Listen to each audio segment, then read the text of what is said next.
I voted that I'm interested in it. Is that how you worded it? I'm interested in it. Yeah, interested. It'd be good. Yes. I mean, we've been bitching about a number one receiver for 5 years. Right. Yeah. So since Rob Gronkowski retired. This is a number one receiver. Yeah. This is a young number one receiver. This is a guy that makes plays. So this is a guy, if you've been looking for that in the draft or free agency, I mean, he's better than Calvin Ridley. And all I heard was people say they wanted Calvin Ridley. He's way better than Calvin Ridley, in my opinion. So in terms of, and I think Mayo, when he spoke to the media today, said something about, we're always looking to add talent. He got ahead of this, wasn't going to talk about Aiyuk or the trade or anything like that, but we're always looking to add talent at any position. Under that mindset, yes, I'm interested. But it's not without its curiosities or potential pitfalls. And as a Drake May guy, as a maniac, putting this in the Drake May developmental world, I say, so Drake May is going to take over as the starter in Week 5. My timeline, not theirs. We'll just run with it. Takes over in Week 5. Brandon Aiyuk is here. He got the trade he wanted. He got $140 million in cash.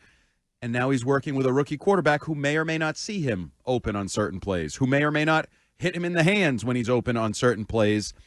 And I think there's probably a reason that most teams in the past have gotten the quarterback out there first for a year and a half, for 2 years, and then gone and gotten him a Diggs or one of these an A.J. Brown or one of these types of guys. Because I think the second you put a $30 million receiver on a football team, and I'm going to paint with a broad brush, I think all receivers are a little crazy somewhere. They want the ball, just, the famous, just give me the damn ball, Keyshawn Johnson. I think they all believe that.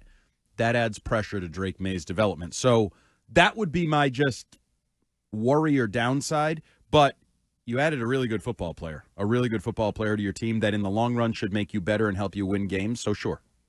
John, where are you coming down? So I'm first of all, I agree with you, Andy, on the voting. My only trepidation would be he's on the best roster in the NFL. He's making $14.5 million this year, and he still wants out to go to wherever he goes, Cleveland, Pittsburgh, New England.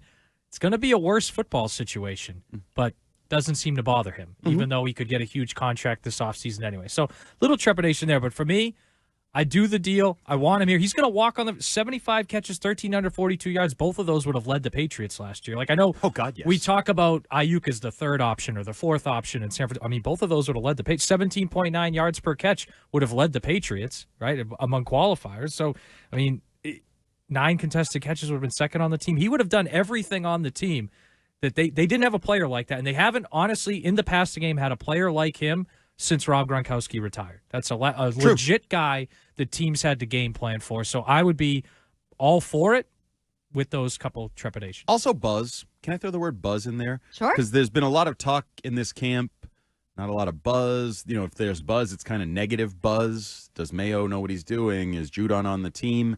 You look at the crowds, and everybody's like, the crowds aren't quite what they used to be. This brings immediate buzz. This brings you buy a jersey. As soon as Aiyuk is available in the pro shop, people are lining up to buy Aiyuk jerseys. This is that kind of an optimistic talent. So it would bring fun.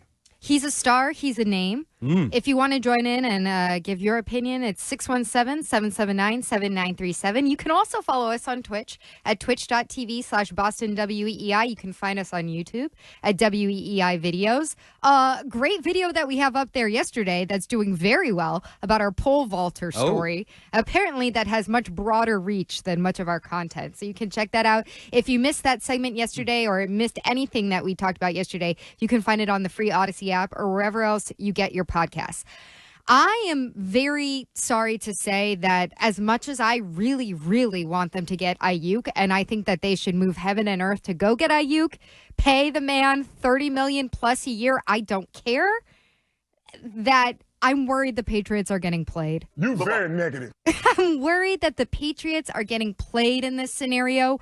Either it's the 49ers saying, yeah, why don't you go out there and see what kind of trades we have in store for you? You can either live in Cleveland or you can be out there in Boston, in New England, where they're at just the very beginnings of a rebuild and they don't know who their quarterback's going to be this year. I'm worried that maybe there's another team in the mix, like the Steelers, and they're trying to leak reports out there to say the Steelers' offer wasn't up to snuff, so we're not even talking to them anymore, and trying to drum up some kind of bidding war that then also scares me away from what the Patriots would do. You have these reports that this is exactly the same deal that was out there weeks and weeks, if not months ago, for Brandon Aiyuk.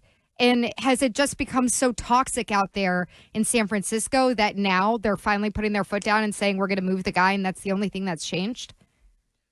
Yes. I think they believed they were going to be able to slow play this, and they still might, by the way. They still may be able to slow play this. They went through this with Debo. Debo wanted out a few years ago before he got his new deal.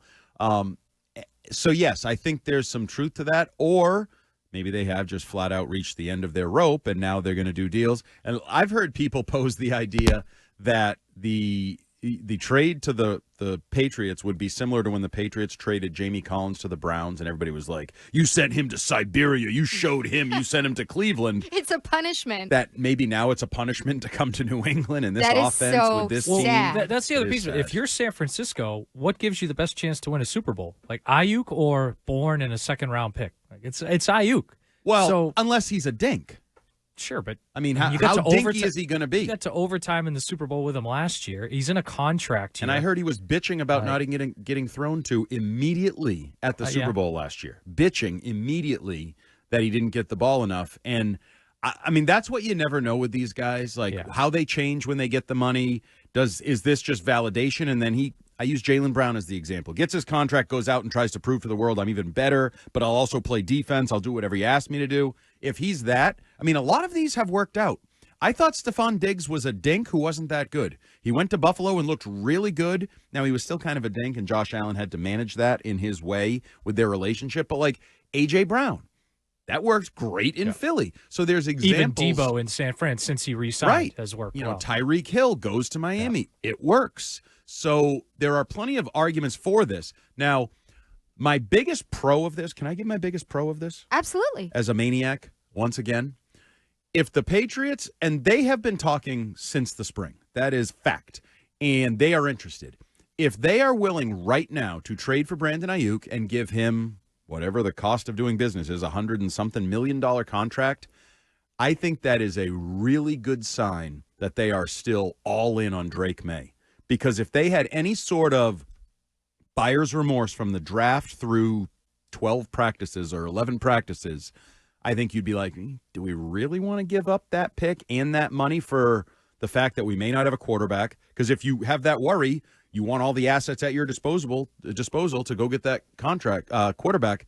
So if they make this deal, it's not only exciting, it tells me that they feel even better now about Drake May than they did the day they drafted him.